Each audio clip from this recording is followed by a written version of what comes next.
নমস্কাৰ কেইটামান কথা ক'ব বিচাৰিছো মানুহৰ মানসিকবিলাক সদায় উচ্চ হ'ব লাগে ভাবধাৰাখিনি উচ্চ হ'ব লাগে সকলো লগত মিলি থাকিব লাগে ভুল আৰু ভাল দুটা বস্তুই থাকে কিন্তু সদায় ভালটোক চিন্তা কৰিব লাগে বেয়াটোক সদায় আউট কৰি দিব লাগে মনৰ পৰা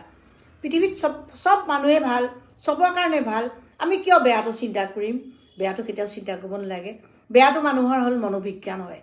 মনৰ যিটো বিজ্ঞান সৰুৰ পৰাই যিটো জন্ম লৈছে বিজ্ঞানটো সদায় পজিটিভ হ'ব লাগে বিজ্ঞানটো নিগেটিভ হ'লে তাৰ নেচাৰ ল'ৰা ছোৱালী বংশ পৰিয়াল নিগেটিভ হৈয়ে যাব এইটো হ'ল সদায় পজিটিভ হ'ব লাগে আৰু ভাবধাৰা সদায় উচ্চ হ'ব লাগে মানুহক ইটিকিং কৰিব নাপায় মানসিক হিচাপে যেতিয়া দুৰ্বল মানুহ তেতিয়া মানুহক ইটিকিং কৰে এইবিলাক বহুত বেয়া বস্তু কাৰণ শিক্ষাগত অৰ্হতাৰ লগত মানুহ নিৰ্ভৰ কৰে শিক্ষা যিমান ডেভেলপ হ'ব মাইণ্ড সিমান ডেভেলপ হয় সেইকাৰণে মানুহ শিক্ষাৰ ওপৰত মানুহৰ ভৱিষ্যত নিৰ্ভৰ কৰে মানসিকতা নিৰ্ভৰ কৰে জ্ঞান নিৰ্ভৰ কৰে কাপোৰ কানি পিন্ধিলে মানুহ এটা ডেভেলপ হৈ নাযায় এটা ইজ্জত মান সন্মান কথাৰ